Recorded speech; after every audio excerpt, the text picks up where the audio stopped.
उद्याच्या 5 तारखेला होणाऱ्या आपल्या सह्याद्री कारखान्याच्या निवडणुकीच्या निमित्तानं आपण ही प्रचाराची सभा इथं आयोजित केली आणि यामध्ये आपण गेले 1 महिनाभर सातत्यानं आपण प्रचार सुरू केलेला आहे. थोडा मागचा आवाज थोडा जरा बंद करतो. थोडा मागचा आवाज थोडा बंद करतो. आपण प्रचाराची सुरुवात केली. त्यामध्ये मी सुरुवातीला साधारणपणे 80 गावामध्ये गेलो आणि जात असताना तिथे लोकांच्या पाशी बोलत असताना लोकांच्या समोर एवढंच मी बोलतो की तुमच्या कारखान्याकडून अपेक्षा काय आणि कारखान्याच्या कामकाजाबद्दल तुमचं मत काय. 99% लोकांचं एकच म्हणणं होतं की आमचा ऊस वेळेवर जात नाही. आणि या 80 ठिकाणी मी गेल्यानंतर याची कुठेही बातमी मीडियात येऊ नये अशी काळजी मी घेतली.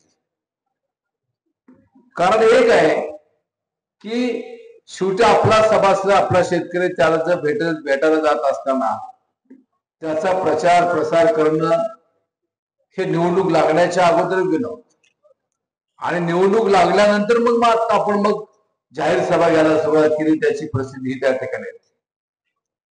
मुळामध्ये मी अनेक वेळा सांगितलेलं आहे की 74-75 ला आपला पहिला हंगाम झाला. आदरणीय यशवंतरावजी चव्हाण साहेबांच्या विचारातून आपला कारखाना उभा राहिला आणि हा कारखाना उभा राहत असताना आदरणीय पी.डी. पाटील साहेबांच्यावर सर्व जबाबदारी आहे. पहिल्या वर्षी आपण बघितलं तर 3,500 हेक्टर नोंद होती. 1,57,000 गळीत झालं. दुसऱ्या वर्षी 3,800 हेक्टर नोंद झाली आणि गळीत साधारणपणे 2 लाखाच्या पेक्षा झालं. आणि एवढं गणित झाल्यानंतर आदरणीय यशवंतराव चव्हाण साहेब कारखान्यावर आले आणि त्यावेळेस त्यांनी सांगितलं की भविष्याचा विचार करता कारखान्याची विस्तारावर करणं गरजेचं आहे. आणि यामध्ये विशेषतः त्यांनी व्हिजिट बुकला लिहिलं की 2 लाख टनाचे गळीत पूर्ण ज्या दिवशी झाले त्या कारखान्याच्या इतिहासातील महत्वाच्या क्षणी कारखाना सेवकाने भेट देऊ शकलो याचा आनंद आहे. श्री पी.डी. पाटील व त्यांचे सहकारी संचालक यांचे मनापासून अभिनंदन. साखर कारखान्याच्या तज्ञांची मते ही कार्यप्रती उज्ज्वल भविष्याचे द्योतक आहे. चिकाटीने संयमाने व जाणतेपणाने विस्तार योजनेचा पाठपुरावा करणे आवश्यक आहे. मार्गात अडचणी आहेत पण अडचणी केव्हा नसतात. माझा विश्वास आहे की श्री पी.डी. पाटील व त्यांचे सर्व सहकारी या अडचणीवर मात करतील. या यशस्वी मार्गक्रमणाने मला मनस्वी आनंद होत आहे. पुढच्या वाटचालीस हार्दिक शुभेच्छा. खाली मराठीमध्ये सही यशवंतराव चव्हाण 8 मे 76. तर चव्हाण साहेबांचा दृष्टिकोन एवढा मोठा होता की सुरुवातीला कारखान्याचं निर्मिती होत असताना कराड तालुक्यावर एक कारखाना चालू शकला असता, परंतु चव्हाण साहेबांनी आसपासच्या तालुक्याचा समावेश केलाच नाही. मग त्यामध्ये जुना कडेगाव तालुका आला की ज्या तालुक्यामध्ये आदरणीय चव्हाण साहेबांचा जन्मगाव आहे. खटाव तालुका त्यामध्ये आला, कोडेगाव तालुक्याला, सातारा तालुक्याला, कराड तालुक्याचा दक्षिण भाग आला. उद्देश काय होता की शेतकऱ्याला जेव्हा खात्री पटेल की आपला ऊस आपण जर लावला तर त्याचे गळीत घेऊन त्याशिवाय शेतकरी ऊस लावत नव्हता. आणि ही गोडी ऊसाची निर्माण व्हावी यासाठी चव्हाण साहेबांनी एवढं मोठं कार्यक्षेत्र करावं अशा प्रकारची सूचना केली. आणि 76 साली सांगितले की तुम्हाला विस्तारवाढ करावी लागेल. 76 साली आपण 1250 मेट्रिक टन चाललो होतो. पुन्हा नंतर 2,500 टनाने आपण झालो. त्यानंतर 5,000 टनाने झालो आणि त्यानंतर परत आपण 7,500 टनाने झालो. 7,500 टन झाल्यानंतर आपण बराच वेळा प्रयत्न केला. आपल्याला विस्तारवाढीची परमिशन मिळाली नाही. पण तुमच्या सर्वांच्या सहकार्यामुळे मला आदरणीय पवार साहेबांनी राज्याच्या सहकार व पुढील विभागाची जबाबदारी दिली आणि आपल्याच कारखान्याची परमिशन माझ्या सहित असलेल्या पत्रावर मी सही केली आणि विस्तार वाढीच्या कामाला सुरुवात केली. वेळ झाला, काही अडचणी आल्या, काही तांत्रिक गोष्टी आल्या, पण मोठ्या चिकाटीने आपण हे काम त्या ठिकाणी चालू केलं. जरा मागचे लोक एक दोघच जास्त बोलतात बरं का, जास्त पण दोघच, तर 2 आवाज जास्त आहेत बरं का. आणि यामध्ये आहे की 2 मतप्रवाह होते की आहे त्या कारखान्यामध्ये विस्तार करणे आणि शेजारी दुसरे उभं करणे. नॅशनल फेडरेशनच्या अधिकाऱ्यांशी सर्वांची चर्चा केली, तज्ञांची माहिती घेतली. नगर जिल्ह्यामध्ये बाळासाहेब थोरात साहेबांचा कारखाना त्याची माहिती घेतली आणि मग अनेकांनी सांगितलं असं की टेक्नॉलॉजी पुढे जाते आणि जुन्या प्लॅन्ट मध्ये त्या ठिकाणी मॉडिफिकेशन करत असताना काही अडचणी येतात. काय अडचणी येतात? तर गंधकाचा संबंध असतो, ज्यूसचा संबंध असतो, मोलॅसेसचा संबंध असतो, अनेक कॉलम झिजलेले असतात, स्टीलच्या टाक्या किंवा स्टोरेजच्या टाक्या खराब झाल्या असतात. मग अशा परिस्थितीने काय करायचं? तर नवीन प्लॅन जर घेतला, तर नवीन टेक्नॉलॉजी आपण घेतली तर त्या ठिकाणी चांगल्या प्रकारचा रेट करू शकेल. अलीकडच्या 10-15 वर्षात जे कारखाने झाले, सोनीला कारखाने व्हायचे सेवित आले, त्यांच्या सगळ्या मिल या इलेक्ट्रिक ड्राईव्हने फिरतात, इलेक्ट्रिक मोटरने फिरतात. आपला जुना प्लॅन्ट 2.5 टनाचा, नवीन आहे 5 टनाचा, की ज्याच्यामध्ये पुन्हा आपण एक मिल टाकले तो 7-7.25 टन झाला.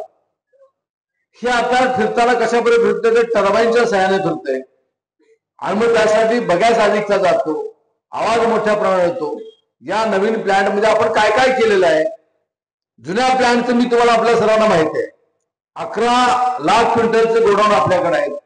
नवीन प्लॅन्ट मध्ये आपण काय केलंय की वजन काटे नवीन आहेत, त्याच पद्धतीने गव्हाण नवीन आहे, केन ऑर्डर सिस्टीम सगळी नवीन आहे, फायबर आजार नवीन आहे, 5 मिल आपले आहेत. जनरली 4 मिल टाकतात, आपण 5 मिल टाकलेले आहेत. त्याचप्रमाणे पुढे जर गेला आपण तर पुढे बॉइलिंग हाऊस सर्व नवीन आहे.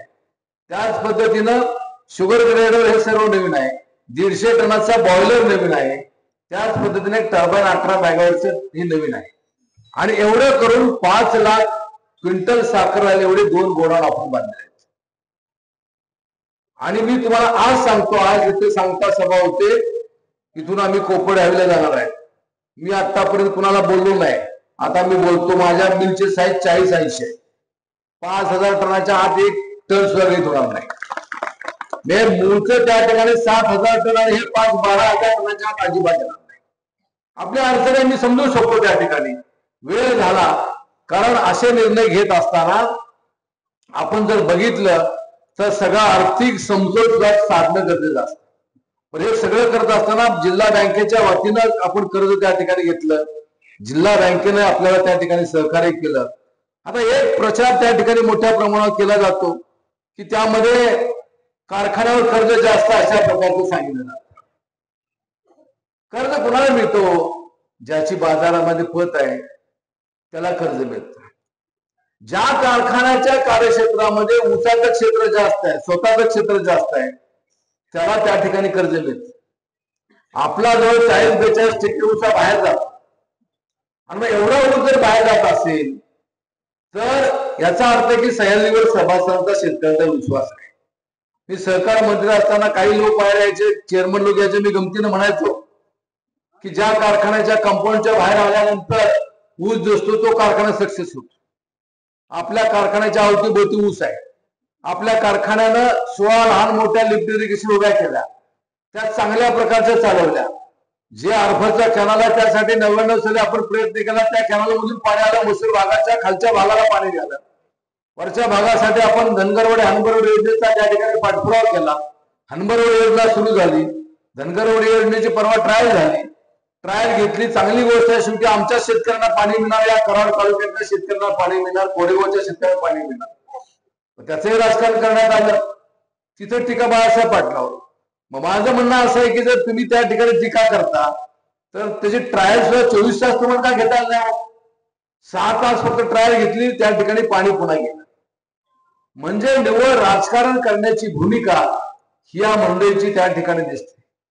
मग अशा परिस्थितीमध्ये आपण सर्वांनी त्या ठिकाणी काळजी घेणं हे आवश्यक आहे.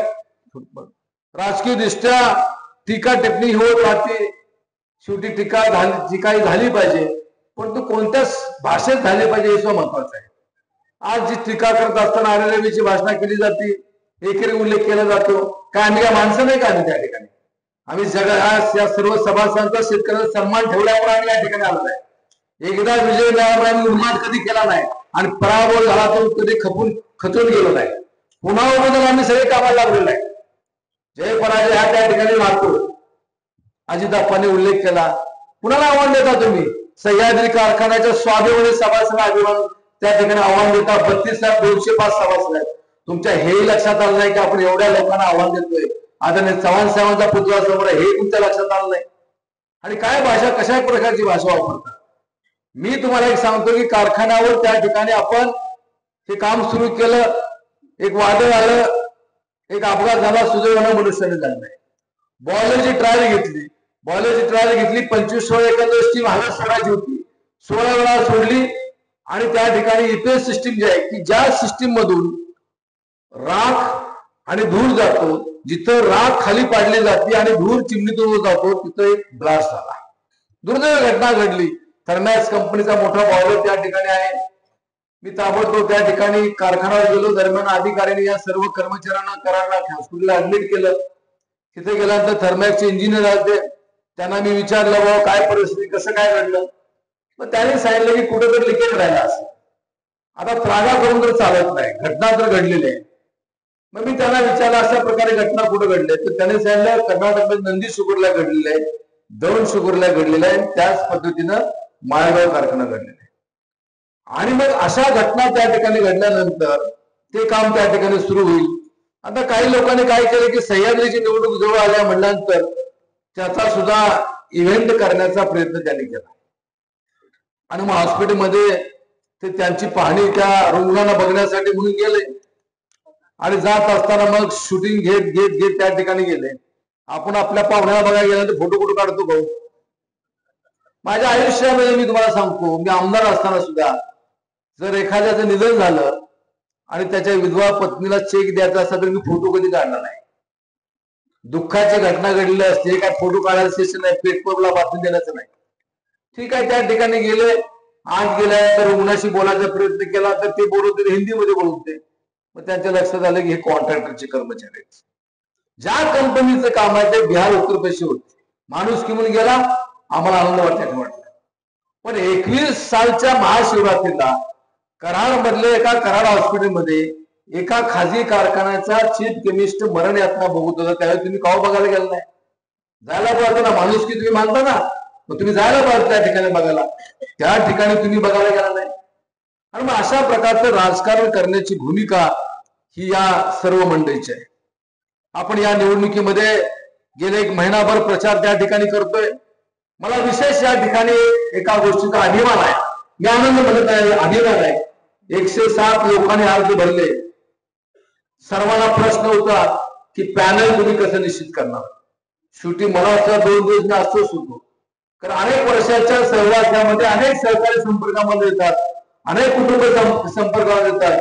कुणाला थांबा म्हणायचं, कुणाला त्या ठिकाणी जावा म्हणायचा हा प्रश्न असतो. पण आम्ही सर्वजण, मी देवराज दादा, मानसिंगराव, सुनील माने, आम्ही बसलो, सर्वांशी चर्चा केली, 21 नावं फायनल केली. थोडी काय जण नाराजी व्यक्त केली, पण मी तुम्हाला आज सांगतो अभिमानानं की सर्व मंडळी प्रचारामध्ये सहभागी आहेत. ज्यावेळेस तिसरं पॅनल टाकायला प्रयत्न केला नाही, अपक्ष अर्ज ठेवायची कोणी भूमिका घेतली नाही. त्याच्या पूर्वी उमेदवारी अर्ज भरल्यानंतर सर्वजण गावोगावी फिरत होते. आजही गावोगावी फिरतायत आणि त्या माध्यमातून आपल्या पिढी पाटील पॅनलची भूमिका ही आपला सर्वांना त्या ठिकाणी सांगतायत. आपण ज्या लिफ्ट इरिगेशन उभ्या केल्या ना, त्या लिफ्ट इरिगेशन उभ्या करत असताना एक चांगल्या प्रकारच्या लिफ्ट इरिगेशन आपण उभ्या केल्या. एकच योजना अशी आहे ही जी योजना उमरतची योजना आहे, उमेश्वर सहकारी पाणी पुरवठा संस्था, ज्याची चर्चा सातत्याने काही लोक करतात. दुर्दैव आहे, दुर्दैव अशासाठी आहे की आदरणीय पीडी पाटील साहेब काय करायचे, दुपारनंतर बऱ्याच शिवारामध्ये फिरायचे. कारण कैलासवासी वसंतदादा पाटील यांनी कृष्णा आणि कोयना नदीच्या तीरावर आपल्याला पाणी उपसासाठी परवानगी दिली.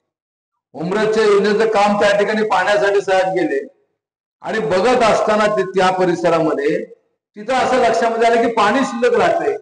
मग करायचं काय, तर मग आनंदपूर म्हणजे अंधारवाडी, ज्यात आनंदपूर आणि साबळवाडी, साहेबांनी सांगितलं की दोन्ही गावं त्यामध्ये घ्या. मी त्या गावाचं पूर्वीचं काम सांगतो, त्यांना त्या ठिकाणी काही कमीपणा द्यायला माझा उद्देश नाही. पण त्या गावाचं पूर्वीचं काम होतं विहिरी काढणे आणि झाडं तोडणे काम होतं. पाणी गेलं, पाणी गेल्यानंतर त्यांच्या जीवनामध्ये आमूलाग्र बदल घडला. इमारती बांधल्या, घरं बांधली, चांगल्या प्रकारची टॅमॅटोचं उत्पन्न घेतलं, वाहनं घेतली. पण दुर्दैवानं त्या ठिकाणी जे संचालक मंडळ होतं, त्यातले जे चेअरमन होते, त्यांनी चुकीच्या पद्धतीनं काम केलं. आणि त्यांनी चुकीच्या पद्धतीनं काम केलं आणि मग त्यामधला ऊस बाहेर गेला त्याची वसुली केली नाही. आणि मग संस्थेत नोंदणी झाली 13/10/86 ला झाली. संस्थेवर बँकेचं कर्ज 2,89,00,000 होतं. कारखान्याने गुंतवणूक त्या ठिकाणी केली 88,30,09 त्या ठिकाणी गुंतवणूक केली. त्यामधले कारखान्यानं पुन्हा मला सारखी मागणी झाली व्याज माफ करा. मी मोठ्या मनाने 33,33,858 व्याज माफ केलं. कारण योजना अडचणीत येऊन हा उद्देश होता. पण तरी सुद्धा प्रगती काही झाली नाही आणि मग ती योजना दुर्दैवाने बंद करावी लागली. आनंदपूर सारख्या गावाला पिण्याचं पाणी सुद्धा नव्हतं. तिथल्या आडामध्ये सोमनाथ जाधव स्कीम मधून पाणी त्या ठिकाणी सोडलं. त्यावेळेस त्यांच्या पिण्याच्या पाण्याचा प्रश्न मार्गी लागला. आज मी कोणावर टीका वैयक्तिक मी कधी करत नाही, कोणाची दखल घेत नाही, पण बोलावं लागतंय. तुम्ही शेकडो कुटुंब वाड्यावर सोडली. आज समोरच्या पॅनलमध्ये उमेदवार म्हणून तुम्ही उभा आणि काय सांगताय तुम्ही कारखान्यात स्कीम चालवावी, कारखान्यात चालवावी. कारखाना हा 32,000 सभासदांचा कारखाना आहे. एका कुठल्या योजनेसाठी नाही. मग मला सांगावं पेरल्याची योजना का अडचणीत आली नाही? बेलदरला डोंगरात पाणी गेलं का अडचणीत आलं नाही? तळबीडची योजना का अडचणीत आली नाही? वराड्याची योजना का अडचणीत आली नाही? वसंतगडची योजना का अडचणी नाही? आरेवाडे कमिटीची योजना का अडचणीत आली नाही? तुमचीच का आली? तर तुम्ही त्या ठिकाणी चुकीच्या पद्धतीने काम केलं. साधारणपणे आपण बघितलं तर महावितरणची थकबाकी 19,37,000 आहे. 2 पाटबंधारे 9 लाख आहे आणि सभासद पाणीपट्टी 56,32,038 मी त्यांना सांगितलंय खास जनरल मीटिंग घेतली आणि त्यांना सांगितलं मी योजना चालवतो. फक्त एक आहे जूनला मला इतर योजनासारखी पाणीपट्टी द्या, तुम्ही येऊच नका, मी योजना चालवतो. आणि याचं राजकारण केलं जातं आणि समोर उभं राहून आमच्यावर टीका करताय. तुम्हाला नैतिक अधिकार त्या ठिकाणी नाही. मी त्यांची दखल घ्यावं एवढी व्यक्ती मोठी नाही. वयानं जास्त आहे, वयानं जास्त आहे, पण दखल घ्या एवढी नाही. तोंड समोरून बोलायला शिकलं पाहिजे आयुष्यामध्ये तोंड आहे काही बोलून चालत नाही त्या ठिकाणी. आणि या सर्व गोष्टीचा विचार करता आपण या भागामधल्या सर्व योजना अतिशय चांगल्या प्रकारच्या चालवल्या. आता आपल्यावर टीका काय होते की कारखान्यावर कर्ज आहे, कारखान्यावर कर्ज आहे. मला एक सांगा की कर्ज त्या ठिकाणी कुणाला मिळतं? मी मगाशी म्हटलं की ज्याची पत आहे त्याला त्या ठिकाणी कर्ज मिळतं. आता मी तुम्हाला उदाहरण देखील काही गोष्ट सांगतो की चरेगावची जी योजना आहे ही चरेगावची योजना 35 वर्षापूर्वी पूर्ण झाली.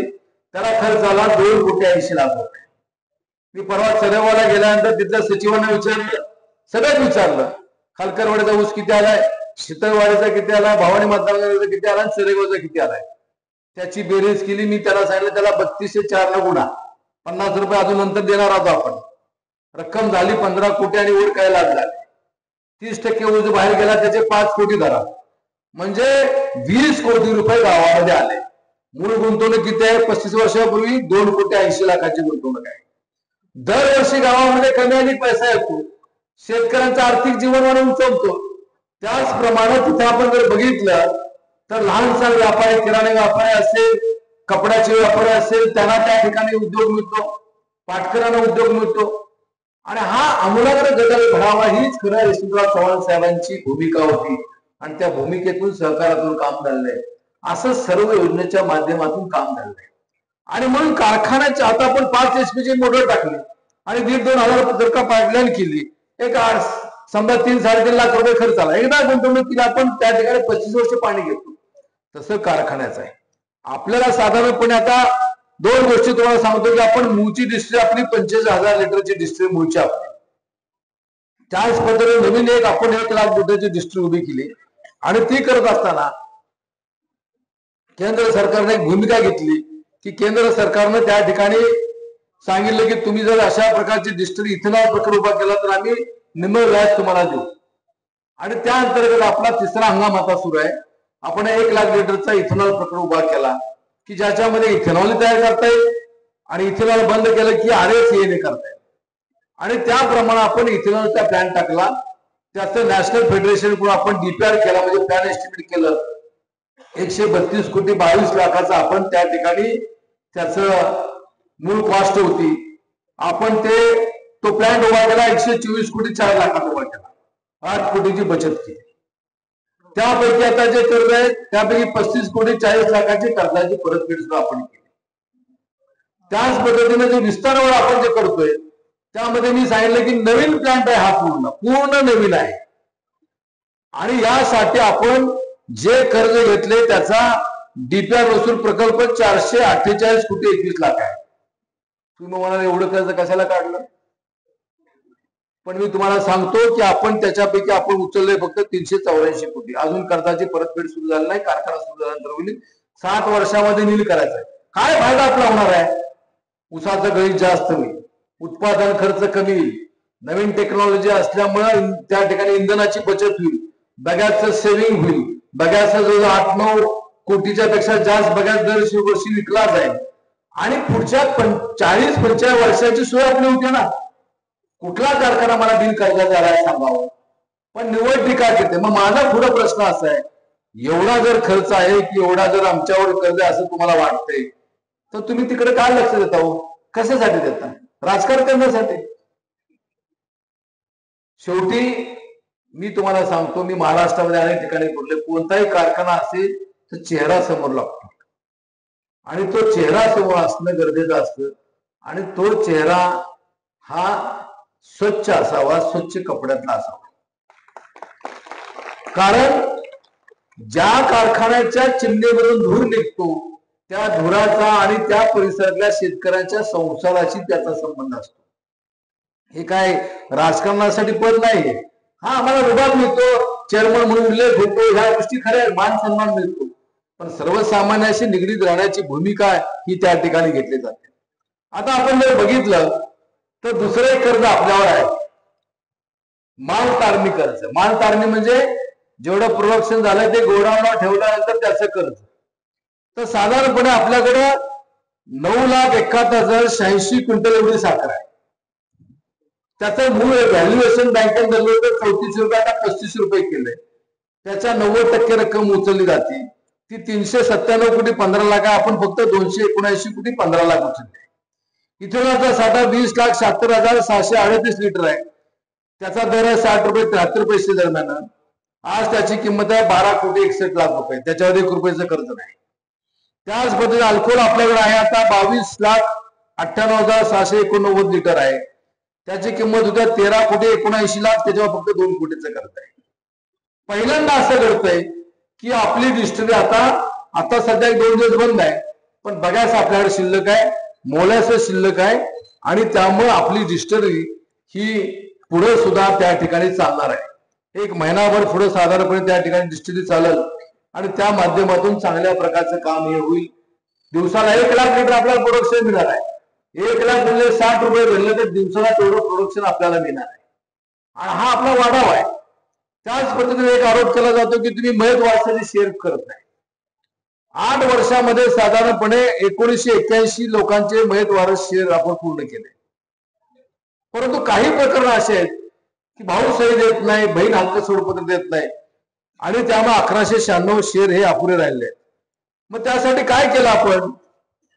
तर त्यासाठी आपण प्रामुख्यानं त्या ठिकाणी जर बघितलं तर या सर्व गोष्टीचा विचार करत असताना आपण आता इथून पुढच्या काळामध्ये स्टॅम्पच्या सहाय्यानं, म्हणजे स्टॅम्प घेतला पाहिजे आणि स्टॅम्प घेऊन त्याच्यावर सह्या करून ते शेअर ट्रान्सफर करण्याची भूमिका ही आपण त्या ठिकाणी घेणार आहोत आणि निवडणूक झाल्यानंतर ही सर्व प्रक्रिया त्या ठिकाणी तत्काळ पूर्ण केली जाईल. संस्थात्मक राजकारणामध्ये खरं तर सर्वांचं सहकार्य असते. आता प्रकाशराव जाधवांनी उल्लेख केला की सर्व पक्ष, सर्व गटतट हे राजकीय मतभेद उचलून एकत्र येतात. कारण संस्था महत्वाची असते, हीच खरी संस्कृती पश्चिम महाराष्ट्राची विशेषता आहे आणि त्या दृष्टीने सर्वांचं सहकार्य आहे. मी 5 तालुक्यामध्ये फिरलेलो आहे, क्रॉस फिरलोय. एक दिवस कडेगाव तालुका, एक दिवस सातारा तालुका, पुन्हा कोडेगाव तालुका, कराड तालुका, पुन्हा खटाव तालुका, पुन्हा कराड दक्षिण, असं सातत्यानं फिरत सर्व ठिकाणी चांगल्या प्रकारची परिस्थिती त्या ठिकाणी आहे. कामगारांचे काय प्रश्नाचा उल्लेख केला जातो. कामगारांना त्या ठिकाणी समान न्याय देण्याची भूमिका आपण आतापर्यंत घेतलेली आहे. आता नवीन प्लॅन म्हणजे जुन्या प्लॅनचे कर्मचारी त्या ठिकाणी द्यायचे, त्यांना हुद्दा द्यायचा आणि पुन्हा हा प्लॅन चालवायचा, अशा प्रकारचं नियोजन आहे. हा प्रश्न प्रत्येक निवडणुकीला येतो. शेवटी प्रश्न तर आहे त्या ठिकाणी, तुमच्या कारखान्याच्या कर्मचाऱ्यांची अवस्था काय हो हे तुम्ही एकदा सांगा ना. आज तुमच्याकडे किती कर्मचारी आहेत, तिथं काय त्या ठिकाणी, हे सुद्धा आपण सांगणं हे त्या ठिकाणी गरजेचं आहे. त्याच पद्धतीनं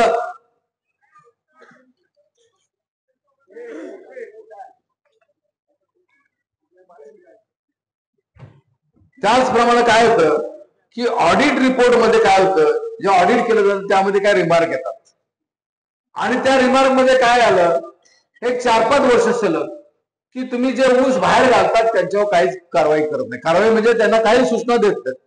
म्हणून आम्ही नोटीस दिल्या, निमित्तासाठी आम्ही 500 नोटीस दिल्या. कारवाई काय केली का हो? कारवाई काय केलं? पण ह्याचा इश्यू फार मोठा केला जातो की माफीनामे लिहून घेतले, काय केलं, कशासाठी राजकारण करताय? शेवटी आमचा सभासद आहे, आम्ही त्या ठिकाणी काम त्या ठिकाणी करत असतो.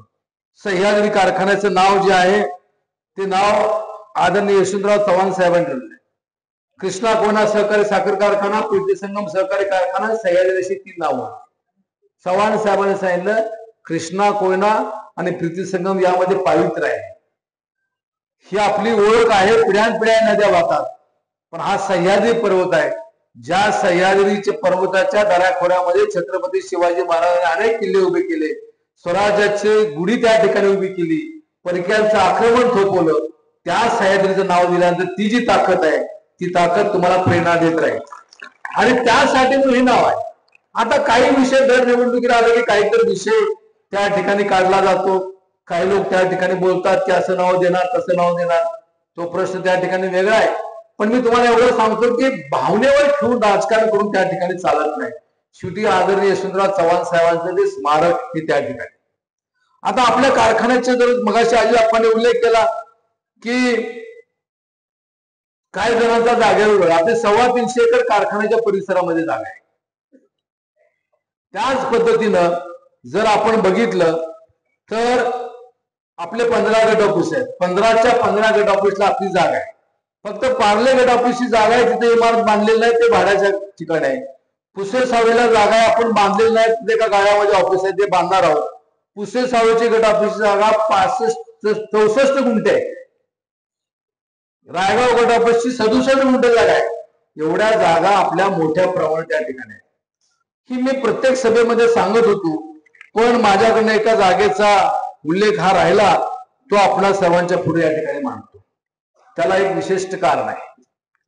आपण एक पूर्वी वसंतदादा पाटील साहेब असताना त्यांनी धडक योजनेपासून काही योजना उभ्या केल्या त्या आणि त्यामध्ये सैदापूरला नरसिंह उपसा सिंचन योजना उभी केली. कालांतराने ती सह्याद्री कारखान्याने विकत घ्यावी अशा प्रकारचा प्रस्ताव आला आणि ती योजना सह्याद्री सहकारी कारखान्याने विकत घेतली. पण विकत घेत असताना काय घडलं की त्याची पाईपलाईन, त्याचं जाकवेल इंटेक, त्याचं तिथं सेकंड स्टेज आहे ती जागा हे सगळ्या विकत घेतल्या आणि काही योजना चालली, पण सैदापूरचं नागरीकरण मोठ्या प्रमाणात झालं. त्याच पद्धतीनं पुढे बघितलं तर बनवलीमध्ये सुद्धा बऱ्याच नागरीकरण झालं. पार्ल्याच्या काही भागामध्ये पार्ल्याच्या मंडळींनी त्या ठिकाणी कृष्णा जे खोडशी धरण आहे त्याच्या तिथून त्यांनी पाईपलाईन घेतली, कमांडमधलं क्षेत्र कमी झाले. मग कारखान्याने नोटीस दिली, योजना बंद केली. पण मालकी कारखान्याची का तर कारखान्याने खरेदी केलं होतं. त्यापैकी होली फॅमिली शेजारच्या शेजारी 2 गट नंबर असे होते जिथे सेकंड स्टेज होती, 5 गुंठे आणि 4 गुंठे असे 2 होते. मूळ ज्यांची जागा होती त्याने असा हक्क सांगितला की आता आमची जागा आम्हाला परत द्या. आपण काय स्टँड घेतला की आम्ही विकत घेतलेला आहे. मग ती कोर्टबाजी झाली, कोर्टामध्ये निर्णय कारखान्याच्या बाजूने झाला. आता झालंय, ताब्यात आहे, त्याला कंपाऊंड केलंय, कारखान्याचं नाव लिहिलंय, जागा किमती आहे, सभासदांच्या सगळ्यांच्या मालकीचे. पण मूळ मालक आहेत ते सध्याच्या विद्यमान आमदार मोद्यांना भेटले आणि त्यांना भेटल्यानंतर त्यांनी सांगितलं आमची जागा अशी अशी. त्यांनी सांगितलं निवडणूक होऊ दे, 2 महिन्यात तुमची जागा तुम्हाला परत देतो. कुणी अधिकार दिला तुम्हाला? ज्या कारखान्याने पैसे घातले, जिथे 32,205 मालक आहेत, का तर त्या घरात 5-6 मत आहेत म्हणून मतासाठी असं करत असतं का? प्रत्येक जागा ही बंदिस्त राहिली पाहिजे ही भूमिका आम्ही त्या ठिकाणी घेतली आहे. आज त्या जागेची किंमत आहे मी अशासाठी सांगतोय की मालकी आपली आहे त्या ठिकाणी. आणि एक तुम्हाला सांगतो की आपल्याला जी कर्ज त्या ठिकाणी उपलब्ध होतात त्यासाठी आपलं जे ऍसेट्स आहे, म्हणजे आपलं जे एकंदर आपण जर बघितलं तर जे ऍसेट जे आहे ते मोठे आहे, कारण आपली जागा मोठी आहे, आपली प्रॉपर्टी मोठी आहे. त्यामुळे कर्ज उभं करायला आपल्याला कुठल्या प्रकारची अडचण ही त्या ठिकाणी येत नाही आणि त्यामुळे आपल्याला कर्जाची परतफेड करायची असेल, इतर गोष्टी असेल, त्यासाठी कुठल्याही प्रकारची अडचण ही त्या ठिकाणी येत नाही. हे सुद्धा या निमित्तानं आपल्याला या ठिकाणी सांगतो. त्याच पद्धतीने ही जी जागा आता मी ज्याचा उल्लेख केला सैदापूरचा, त्याचे 7-12 सगळे आपल्याकडे आहेत. त्याच्यावर नाव आहे, कौंस झालाय कुणाला, कार्यकारी अभियंता सांगली पाटबंधारे विभाग सांगलीला कौंस झाला. माझ्या माहितीप्रमाणे कौंस झाला म्हणजे त्याचं नाव कमी झालं, बरोबर ना. आणि खाली लिहिलंय, सह्याद्री सहकारी साखर कारखाना लिमिटेड यशवंतनगर तर्फे चेअरमन. तर्फे चेअरमन म्हणजे माझी नाही, पुन्हा म्हणाल तुम्ही चेअरमन तुमची आहे काय. तर कायद्यामध्ये तरतूद आहे की प्रत्येक प्रॉपर्टी ही चेअरमनच्या नावावर असते, त्याला नाव नसतं. त्याचा 7-12 सुद्धा माझ्याकडे सगळा आहे, त्याचा शेतसारा आपण सगळा भरतो. म्हणजे तुम्ही एक लक्षामध्ये घ्या की कोणत्या प्रवृत्तीचे लोक सह्याद्री कारखान्याच्या निवडणुकीच्या दृष्टीने त्या ठिकाणी येत आहेत, याचा विचार आपण त्या ठिकाणी करावा. विकास कामं करत असताना 25 वर्षामध्ये आपण सर्वांनी मला एक चांगल्या प्रकारची साथ आणि सहकार्य त्या ठिकाणी दिली. त्या माध्यमातून मी चांगल्या प्रकारची कामं करू शकलो. पराभव झाला, पण आम्ही उमेदीनं त्या ठिकाणी पुन्हा कामाला लागलो नाही. या निवडणुकीच्या निमित्तानं ज्या उमेदवारांनी माघार घेतली त्यांना अतिशय मनापासून त्यांना धन्यवाद देतो. त्यांचं सह्याद्रीला सहकार्य करण्याची भूमिका ही राहिलेली आहे, त्या सर्वांना अतिशय मनापासून धन्यवाद देतो. इथून पुढच्या काळामध्ये आपण त्यांना बरोबर घेऊन त्या ठिकाणी चांगल्या प्रकारचं काम हे आपण करणार आहोत. त्याच पद्धतीनं इतर गोष्टी जर आपण त्या ठिकाणी बघितल्या तर आता जिल्हा परिषद निवडणुका होत नाहीत, त्याच पद्धतीनं आपण बघितलं तर पंचायत समिती निवडणुका होत नाहीत, नगरपालिका निवडणुका होत नाहीत, महापालिका होत नाहीत. कार्यकर्त्यांच्या मध्ये घुसमट त्या ठिकाणी राहणं साहजिक आहे. बरं, या सरकारचं कसं आहे की यांचं सगळं असं म्हणतात की यांना मुंबई महापालिकेची निवडणूक घ्यायची आहे आणि त्याशिवाय त्यांना पुढे जायचं नाही. पण दरम्यानच्या काळामध्ये एकंदर सगळं ग्रामीण भागामधलं किंवा शहरामधलं चित्र हे बदलत चाललेलं आहे आणि त्यासाठी म्हणून भविष्यामध्ये या निवडणुका होणं गरजेचं आहे. त्या निवडणुका व्हाव्यात आणि त्या काळामध्ये सुद्धा आपण मोठ्या उत्साहानं त्या निवडणुकीला सामोरं जाऊ. आपलं निवडणूक निशाणी कपबशी आहे, सर्वांच्या परिचयाचे आहे. आपल्याला फक्त काय करायचं आहे की 21 ठिकाणी मतदान करायचं आहे. आता काय झालंय की पॅनल झाले 3 आणि पुन्हा काही अर्ज हे त्या ठिकाणी राहिलेले आहेत. 60 उमेदवार आहेत. 10 मतपत्रिका आपल्याला दिल्या जातील आणि 10 मतपत्रिका दिल्यानंतर आपला गोंधळ होऊन द्यायचा नाही. मी तुम्हाला स्पष्टपणे सांगतो, वेळ भरपूर आहे. तुम्ही 5च्या त्या एरियामध्ये गेला तर तुम्हाला त्या ठिकाणी अगदी रात्री 7 वाजले तोपर्यंत मतदान चालू राहत आणि त्यामुळे तिथं गेल्यानंतर शांतपणे फक्त प्रत्येक मतपत्रिकेवर जिथं कबशी आहे तिथं शिक्का मारायचा, पुन्हा खात्री करायची सर्व ठिकाणी मतदान केलंय का आणि नंतर आपण ते पेटीमध्ये त्या ठिकाणी टाकायचं आहे. आणि हे टाकून आपण सर्वांनी पुन्हा एकदा पिढी पाटील पॅनल निवडून द्यावं, आपल्या सर्वांची सेवा करायची संधी द्यावी अशी विनंती या निमित्ताने या ठिकाणी करतो. त्याचप्रमाणे 50 वर्ष झाल्यानंतर आता नवीन टप्प्यामध्ये पदार्पण करत असताना, नवीन टेक्नॉलॉजी त्या ठिकाणी घेत असताना याहीपेक्षा चांगल्या उमेदीने काम करू आणि जेवढं गणित जास्त होईल तेवढं त्या ठिकाणी उत्पादन खर्च आपला कमी होणार आहे.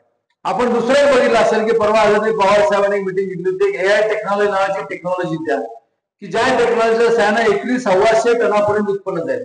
मी मगाशी तुम्हाला फक्त ऊस किती वाढला हे सांगितला, पण 74-75 साली 75 टन हेक्टरी ॲव्हरेज असलेला आता 110 टनावर गेलाय. म्हणजे 35 टन या 50 वर्षामध्ये हेक्टरी ॲव्हरेज वाढलेलं आहे. भविष्यामध्ये यापेक्षा जास्त वाढेल आणि ते सगळं गणित करणं हे मोठं आव्हानाचं काम आपल्या सर्वांच्या पुढे आहे आणि ते काम आपल्याला भविष्यामध्ये करायचं आहे. त्यासाठी आपण सहकार्य करावं. ही सांगता सभा आहे पण 10 वाजेपर्यंत वेळ आहे आणि कोपड ॲव्हरेज जी गाव आहे त्या गावामध्ये साधारणपणे 1028 मतदार आहेत. तिथं आम्ही पूर्वी गेलो होतो पण आता निवडणूक लागल्यानंतर काही गेलो नव्हतो, त्यामुळे आपल्यापैकी काही नेते मंडळी पुढे गेले. मीही त्या ठिकाणी जाणार आहे आणि तिथे जाऊन त्यांना आपण मार्गदर्शन करणार आहोत. शेवटी पाची तालुक्यामध्ये अतिशय चांगलं वातावरण आहे, सर्व ठिकाणी उत्साहाचं वातावरण आहे आणि लोकांच्या लक्षामध्ये ही गोष्ट आलेली आहे की कैलास चव्हाण साहेबांच्या विचाराचा कारखाना हा त्याच विचारांना पुढे नेण्यासाठी आपली ही जबाबदारी आहे आणि त्या जबाबदारीतून आपण सर्व काम करत आहात. बहुतांशी काही सभासद त्या ठिकाणी वयस्कर आहेत, त्यांची नेण्या आणण्याची व्यवस्था आपण करा. व्हीलचेअर असेल किंवा त्या ठिकाणी गाड्या असेल तिथे घेऊन जावा. अगदी मी तुम्हाला सांगतो की आतच जायला पाहिजे असं नाही, खोलीच्या बाहेर जरी गेलं तर त्या ठिकाणी मतदान अधिकारी तिथे येऊन त्याची सही घेऊन त्यांना त्या ठिकाणी मतपत्रिका दिल्या जातात आणि त्यामुळे त्याच्या बाबत चिंता करू नका. प्रत्येक मत ना मत त्या ठिकाणी झालं पाहिजे. परगावाचे मतदार आहेत त्यांच्याशी सर्वांशी संपर्क झालाय, ती मंडळी त्या ठिकाणी येतील आणि चांगल्या प्रकारचं मतदान होईल. साधारणपणे हे मतदान जास्तीत जास्त व्हावं यासाठी आपण सर्वांनी प्रयत्न करावा. आणि मी तुम्हाला एक विश्वास तुम्हाला देतो, मी राजकारणात कधी त्या ठिकाणी खोट्या थापा काय मारत नाही, खोटी आश्वासनं देत नाही. मी जे फिरलो, मी जे पाहिलेलं आहे ते तुम्हाला सांगतो. हे समोरचे 2 पॅनल आणि अपक्ष यांची बेरीज केली तर त्याच्यापेक्षा जास्त मतदान आपल्याला करायचं आहे आणि ते तुम्ही करणार याची मला खात्री पटली म्हणून मी बोलतोय. बरोबर आहे ना? आणि आपण तशा प्रकारचं मतदान करावं. मला खात्री आहे की तशा प्रकारचं मतदान एवढंच या ठिकाणी सांगतो. आणि कब्बशी फक्त लक्षामध्ये ठेवा, गेला महिनाभर आपण या ठिकाणी पावसाची उन्हाची, पाऊस काल परवा पडला परंतु आपण उन्हाची कशाची तमा न बाळगता आपण प्रचार केला. आणि मला ह्यावेळी एक दिसलं की प्रत्येक उमेदवार आज भरलेला आणि उमेदवार हे गावागावामध्ये फिरत होते की जे चित्र महाराष्ट्रात कुठे दिसत नाही, आपल्या समोरच्या बाजूने दिसलं नाही, की घराघरामध्ये जाऊन प्रचार करण्याची भूमिका आपण सर्वांनी घेतलेली आहे आणि त्यावर निश्चित चांगल्या प्रकारचं मतदान होणार आहे. आपण साथ दिलेला आहे, सहकार्य केलं असेल, सहकार्य इथून पुढच्या काळामध्ये करावं अशी विनंती या निमित्ताने या ठिकाणी करतो. इथून गेल्यानंतर शांतपणे घरी जावा. काही अफवा येतील, काही वल्गना केल्या जातील, तिकडे आपण दुर्लक्ष करा आणि पिढी पाटील पालना सहकार्य करा. एवढं सांगतो, 2 शब्द संपवतो. जय हिंद, जय महाराष्ट्र.